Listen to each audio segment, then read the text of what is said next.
Elindeki sovqatın soyuq qarimiş sənin. Adın kiçik olsa da qəzəbinin böyük olur. Gəlişin kasıbların kürəyində yük olur. Hər yanı dondurursan, nədir axı amacın? Sırsıra buz bağlayır dağın düzün yamacın. Hər yanı dondurursan, nədir axı amacın?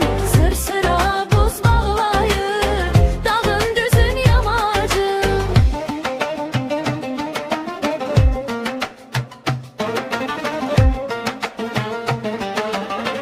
Böyük qardaşın çillə düzür ocaq başına. Sən ocağa tökürsən, baxmırsan göz yaşına. Yaxşı ki bozay da var, çıxaracaq ocaqdan. Bol bol ruzi yağacaq hər evdən, hər bucaqdan.